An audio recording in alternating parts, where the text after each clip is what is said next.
Welcome to Season 11 of How to Start Up, the podcast helping you start and scale your business with advice from entrepreneurs on what to do now, next, or never. This season, we'll be hearing about all things productivity from amazing entrepreneurs sharing how they've hacked theirs. Hosted by me, Juliet Fallowfield, founder of the B Corp certified PR communications and podcasting consultancy, Fallowfield & Mason.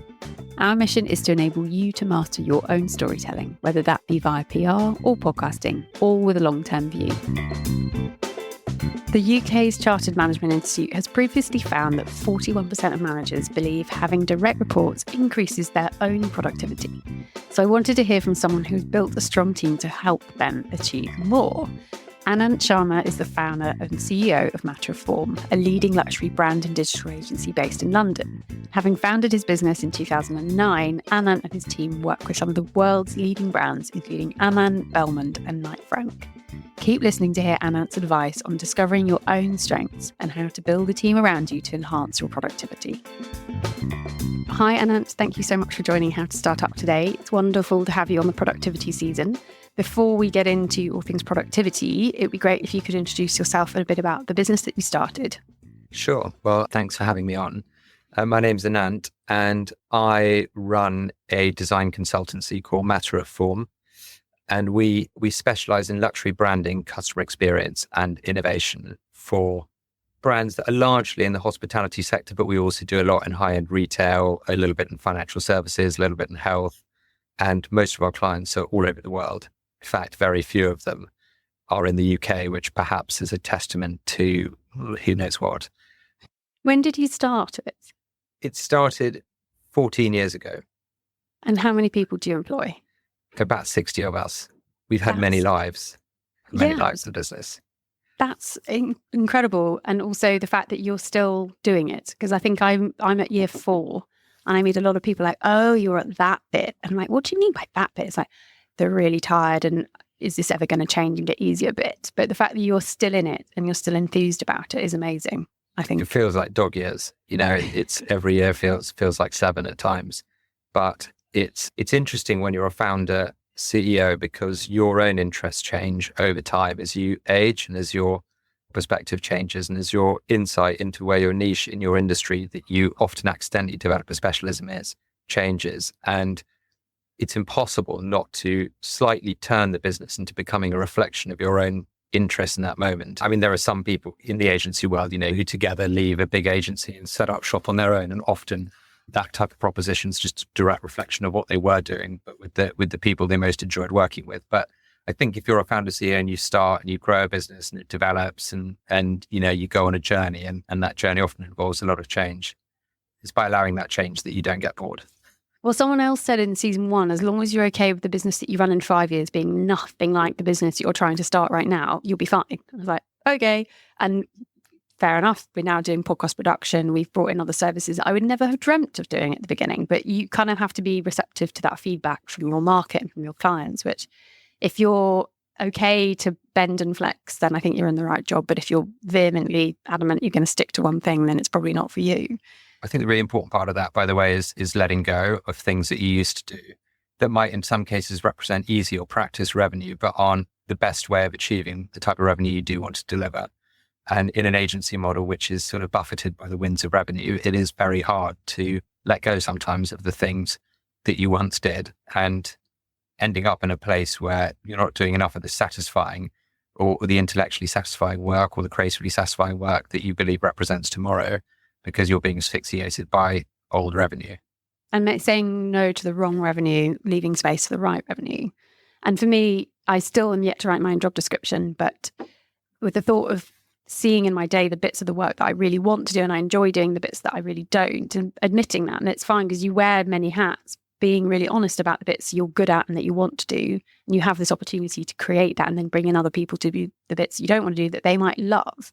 But given the size of your business, well, actually, before I ask you about that, how do you define productivity? Because it is so crucial to run a productive team and business when you're a founder. What does productivity mean to you? Understanding what's important. I honestly think it's as simple as that. I think it's so easy to keep yourself busy, especially as a founder, because you feel that everything is your responsibility.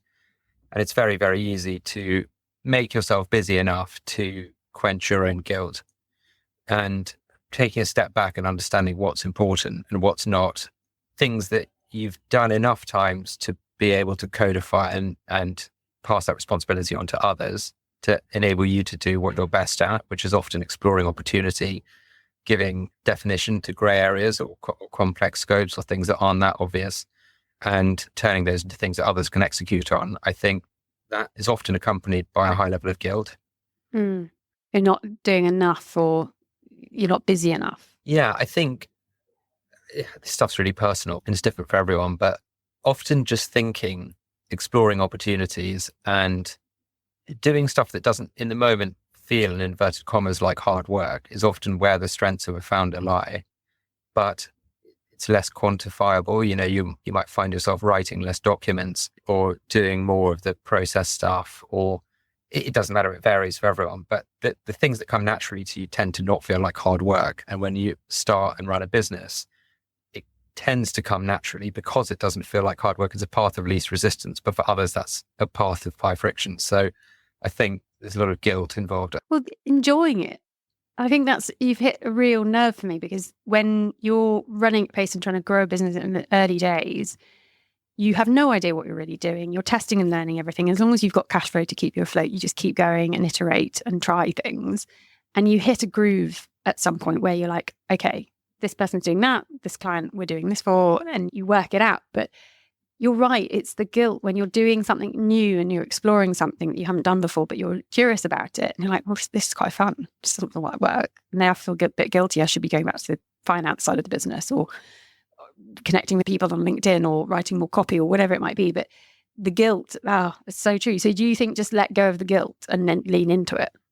Totally. I think the complacency of the human condition is to assume everyone's quite similar to you, and they're not, and people really enjoy different types of challenges. They enjoy different types of accomplishments on a day-to-day basis. They are driven by different things, and they're not the same as what you're driven by. And I think that's particularly pronounced when you're a founder and you open yourself up to the general shit show that is running a business, the appetite for risk, the HR issues, the anxiety of where your next piece of business comes from, the worry, not just of redundancy, but of becoming obsolete as a proposition. All of these things drive all of us to move forwards. They're not everyone's cup of tea.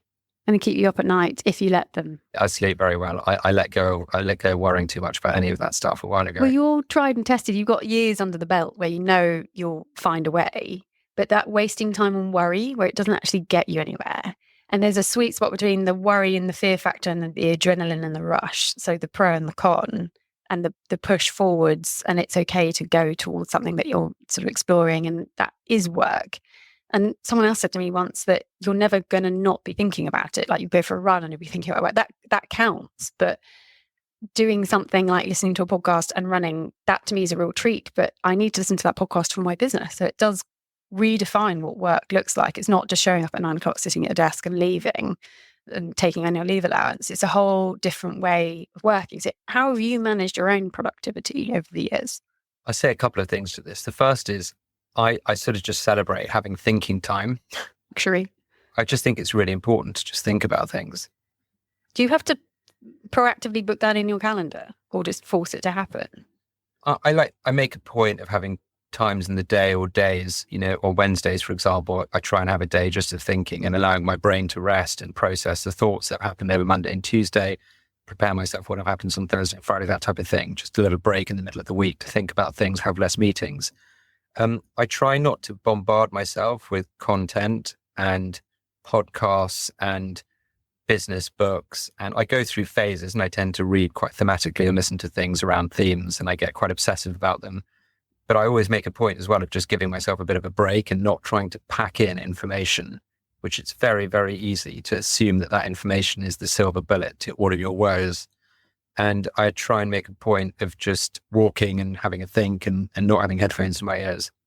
Yeah. And just turning things over and staring into space sometimes. I travel quite a lot. So I also try and make a point of just giving myself a problem or something I'm uncertain about, or like a big sort of hairy sort of, obstacle that stands before us, just setting myself intentionally that topic as something to think about as I travel, or have time to myself, basically. For me, that's really important.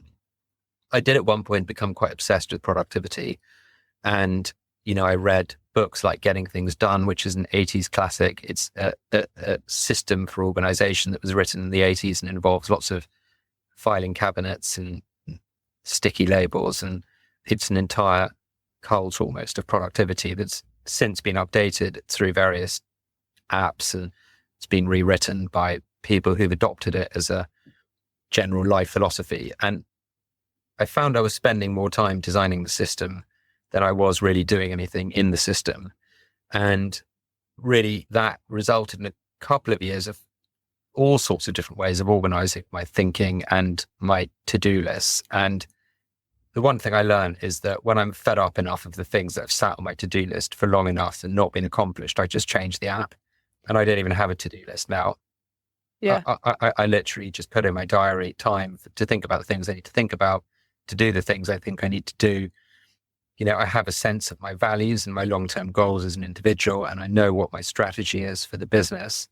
And most of the stuff just lives in my head. I write on a large A3 pad of paper that sits in front of my computer what I need to do for the day. I'm modest about the things I believe I can accomplish. And I rip that piece of paper off my desk pad the next morning, carry forward the one or two things I haven't managed to achieve the day before. And that's how I basically do things now. It gives you a sense of satisfaction as well. And I think I'm very envious of the amount of years that you've got under your belt, because you've gone through various iterations of you. And how important is knowing yourself when you start a business? I think I've got ADD, and I've got a track record of not getting on with authority. I got kicked out of several schools. My brother, actually, he's like, I'm self-employed because I love the remote working. It's like, but you told me off the record you're self-employed because you got fired from every job that you had. And he's like, well, that too. And I just prefer being my own boss. And, but that's knowing yourself, right? That's knowing that you work in a certain way, and being your own boss is the best way for you to work well. And how, with ADD, has that impacted your work, do you think? I've just got a long track record of not doing everything that I promised either myself or others to do. Mm-hmm. And I've been forced to reconcile myself with that truth. I'm very good at doing the things I'm passionate about, and over-indexing on the time and effort and love that goes into those things. And I'm absolutely appalling at doing some other things. And so because it's so extreme, I've had to build teams around me who can help me do and finish what we begin. And I've also been very honest, not just with myself, but with those around me, to the point of self-deprecation that I think at times maybe does actually have an impact on my own self-esteem, around my ability to just sort of do things that to others might seem quite basic. I need support, basically. I need support on very obvious day-to-day things. I'm good at turning complex problems into very simple solutions. I'm also very good at turning quite simple day-to-day things into highly complex, unnecessary mountains that have to be grappled with. So it's so extreme with me. And like every day I go to the wrong drawer to get my fork out and turn the bath tap on instead of the shower tap in my shower every morning. It's like these things just, for some reason, they don't come that instinctively to me. Maybe my head's just a bit in the clouds. Maybe I just believe that the shower tap should be where the bath tap is, and it's designed badly. But, because of that, I have been reliant on others. And I've met a lot of other founders and CEOs who are very like me and also have ADD, and all of the aspects of having attention deficit disorder that make you oddly quite good at business, because you're driven to find out what's around the next corner. You're forced to learn how to delegate. You are often creative and able to see things a slightly different way. I don't think necessarily that conducive to living a wholesome life of equanimity. And I offset that by meditating a lot, and I do a 1 week silent retreat every year. And I believe that it's really life-changing, and I offer it to my team, actually. And we pay for it. It doesn't come out of their holiday. It's a real gift that I think is a lovely thing to give people, because if you're an employee, I think not the obvious way to spend your days off, but it's a really nice thing to do. And also gives them a level of understanding what you're going through as well. I think that empathy is important within a team. And with that on people, bringing people into your company, have you deliberately looked for people who are opposites to you to support you and mirror you? Because I know a friend who's ADHD, she works with someone on mirroring. So they sit together and is an accountability buddy with her to-do list in terms of the minutiae. But big sky thinking creativity, she's fantastic at. But she's worked out who she is and how she works at work and then brought in people to complement that. Was it obvious from the beginning what you needed in terms of a team around you, given now that you've got such a big team? There are two types of business owner I find, or like entrepreneurial business owner. One hires mirrors of himself and seeks to do more of what they already do through people who serve as their minions, or those who can be trained into doing exactly what the individual does. And then those who build complementary skill sets around them because they tend to not be that T-shaped and be sort of very good at certain things and highly incompetent at other things. I'm the latter. I'm good at some things. I struggle to recognize what those things are sometimes, but I try and remind myself occasionally. We have naturally built a team that's quite balanced and everyone complements everyone else. So it's definitely the latter. We're also a very multidisciplined business. We have designers, engineers, user experience architects, analysts, strategists, consultants, ranging from the business and into the creative and then into the design and build of brand experiences. And so we are quite codependent anyway as a practitioning team. And so there are lots of different personality types and, we make a real effort to try and hire those who will act as a complement and create one unit that feels 360 rather than just hiring mirror images. And that is true across departments as it is for those around me. People for most service-based businesses is the biggest overhead. And do you have any advice for founders to when to kind of know when is the right time to bring somebody in? Is it before you need them? Is it when you've got the client to service them? Is it before the client comes in? At what point do you know, right, we've got budget for this next hire? But it's hard to answer that question. You've got to have a brazen belief in what you're doing and where you want to get to. And when you have that sort of sense of where you need to get to, I think it becomes quite obvious the support you need to get there. It is like really hard. Do you know what I mean? I've spent so much of the last 15 years hiring prematurely. That causes you to bring on the wrong type of business to feed mouths. That then creates, effectively toxic revenue, which misrepresents the health of the business and leads you to grow in a way that is a house of cards. It's incorrect. It doesn't align with your spirit, and you end up with clients or project types that you have just taken on because you need to meet payroll. It's much easier as you grow because your own momentum as a business becomes more self-sustaining and your projects become bigger and you tend to have more lead time, a greater sense of how to grow and when to grow. But it was very hard at the beginning, especially when we were exploring new disciplines and new skill sets. And like I said, we've got many departments. So some of those departments, when before they existed, it was a real gamble. It was almost like starting a new business within the business. And I made lots and lots of mistakes around that. My big piece of advice would be perhaps an odd one, but don't be afraid to hire a really good executive assistant or PA or assistant, and don't assume that it's a complacency to have someone in that role, because it unlocks so much of your valuable thinking time and doing time. And it's not an arrogance. It's really, really important. And someone who's brilliant in that role goes beyond just assisting you. They operationalize your thinking. They help manage your energy. They design your week and they hold you accountable to the things that you're supposed to be doing on that weekly basis. They remove things from your diary before they even become a question to grapple with. And they politely remove distractions when distractions need to be removed in a way that strips the emotion out of the correspondence, or at least your own emotion out of the correspondence. They become a gatekeeper and a confidant, and also provide, a point of weekly review that serves as a point of reflection. That sounds amazing to have. Do just hit the jackpot when you brought your first one on, or is it trial and error? How would you find the right person? Because obviously when you're working that closely with someone, it is very personal. Have you got any advice of how to interview for someone like that? My first EA, she's gone on to a very high-powered job. She's very, very, very good. And the person who works with me right now is exceptional, and we've had a couple of blips in the meantime. How do you hire a good EA? It's got to be someone who almost understands how to manage your personal life first, even though it's an executive assistant function. And I think at that early age, you've got to treat it as a PA as much as an EA.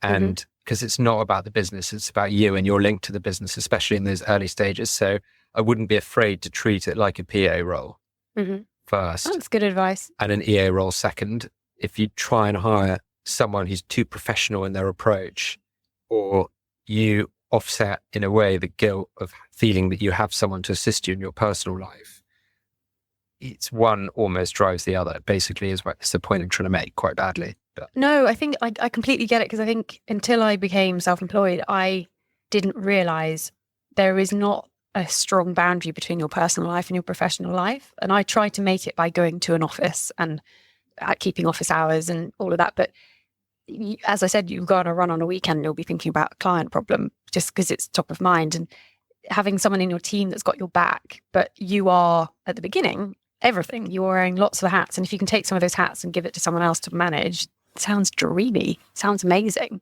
And what you said about the pride is really interesting, because I've always been, no, I'm a super efficient person. I'm really organized. I'm probably the opposite of you. I'm very good at the admin and the detail and all of that stuff. And I need to make more time for the creative thinking and the big ticket stuff.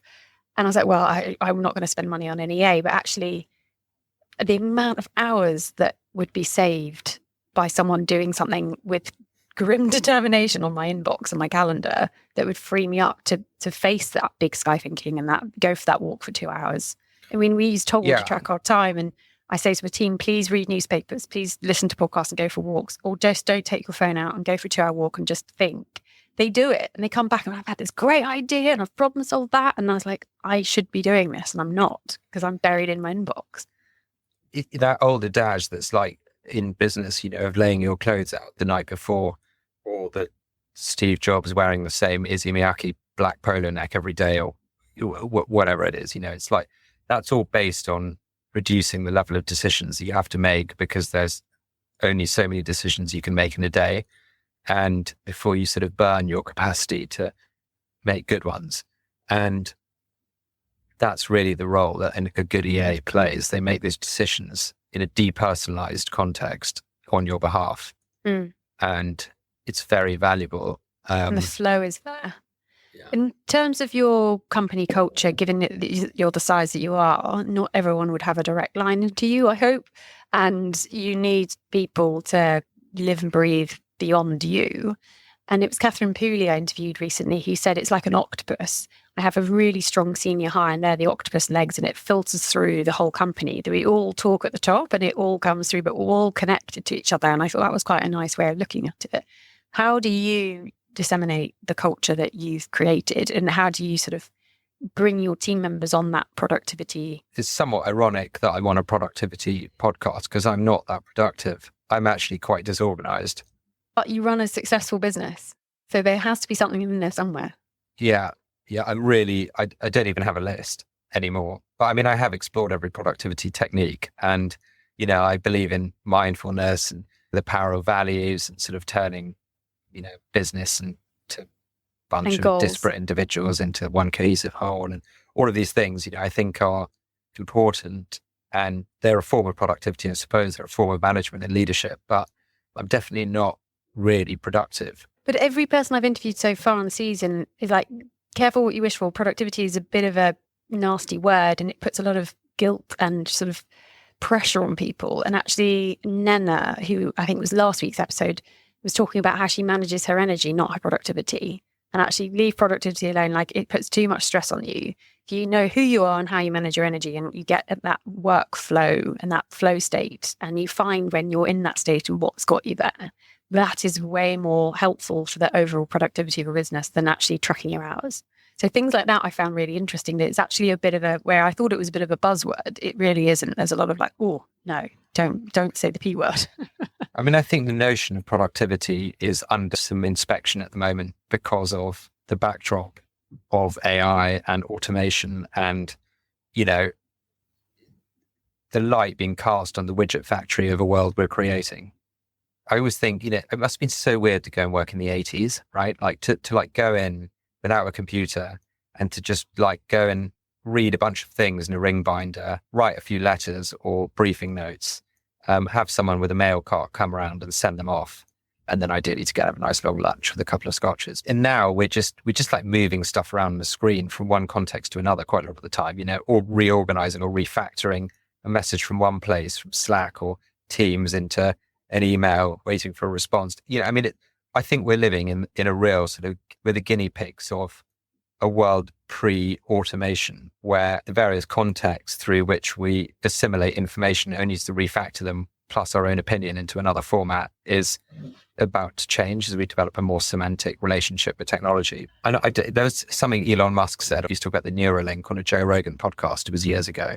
And he said the greatest bandwidth problem we have that prevents us from accessing infinite information is like our thumb, basically. You know, like that's basically the weakest link between us and the internet and how quickly we can type our thoughts into Google to get an answer back. And it's kind of a stupid thing to say in a way, but it always struck me as all of this stuff is about to change. And what value is, why we value the things we value, why we pay a price premium for some things over others, and what really the value of human beings is, and our role as an agent of creativity or agents of creativity rather than agents of organization. Do you know what I mean? Yeah. Or analysis, or like, not analysis, but like data crunching, or do you know what I mean? The magic bit of the creativity that is valuable to people. And what you said about moving things around different screens, I was chatting to someone say, well, from Canva to LinkedIn to da-da-da-da. I was like, oh God, we're just like playing this game of content and it's not satisfying. Whereas a rich conversation with somebody that will stay in my memory that I can think about later and I've learned something from that has value to me. And that's obviously where my business has pivoted into podcasting because it means we can do it more. And I think a lot of people, especially in the creative industries, are fearful of AI, but the writers that I know, I'm like, get ahead of it, just work with it, embrace it. It's coming whether you like it or not. And that knock-on effect to productivity, that a lot of the stuff that we do will just be automated. We won't even touch it. And I think the thing I'm proudest of most in the business is that I was like, well, are you on Teams or were you on Slack? I was like, nope, we use phone calls and we use email and that is it. We don't WhatsApp each other. We don't use anything else because I don't want people to be bombarded by so many different applications all the time. Like less is more. And it really matters to me that people aren't anxious that they're present online on Slack and Zoom at the same time and things like that. But I think all of these, like Asana, Trello, all of these things coming through, you can see them changing. Like every day, our podcast editing software updates because the new version of the AI for the transcript. It's fascinating to watch, frightening as hell, but also we're in it whether we like it or not. So you kind of have to embrace it.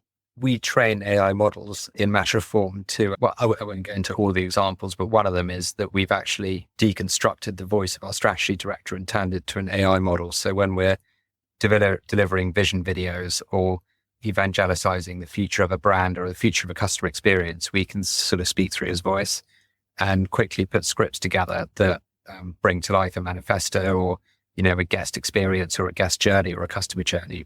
You can do some pretty amazing things. We've got a presentation called Harnessing AI for Human Creativity, and it's absolutely fascinating. I mean, if there are any companies interested in hearing that presentation, it's worth getting in touch. It's really fascinating. I'm like bowled over by it every time it's redone. It's done by our design team. As a creative agency, you're working with it and you're learning ahead and you're embracing it, which is super exciting. Something that we do with the podcast is that the guest from the previous episode has a question for the next guest. And it was actually Emily Austin, who runs another PR company. And I won't lie, we chatted for about 2 hours and it should have been 40 minutes, but two people paid to talk will talk. But her question, she's just written a book about everything she's learned from her clients around productivity. And she said, if you had an extra hour in your day, what would you do with it? Meditate. Really? I mean, yeah, if I had an extra hour, I mean, you know, that's like the thing you never have time for, right? Mm-hmm.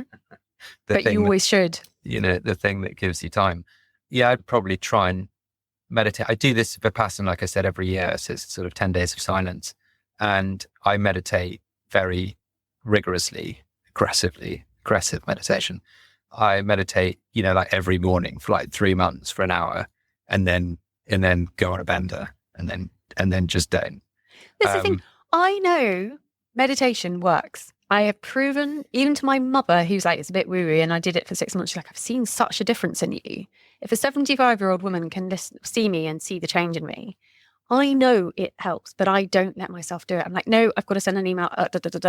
But in that 20-minute meditation I meant to do in the morning and the afternoon, I problem solve, I solution find, I come out of it better, clearer, more efficient / probably more productive. But for some reason, I think my time is better spent in my inbox than it is meditation. So when you said aggressively meditate, I know what you mean. It's like, I'm going to do this. Is that really competitive approach to meditation? Yes, but it works. And to the point where I used to use running as another form of stress management. And I would now give up running over meditation if I had to choose between the two. And I never thought, I just hear myself say that. But yet, when you're very busy and you've got a stressful week, you let these things slide. Like, so for you, you have time in your diary already for meditation, but would you add more in? The more you do, the better it is. Well, like, just do it to begin with. I mean, I have meditated for months. I like I said, I'm quite extreme. So I get like really into stuff.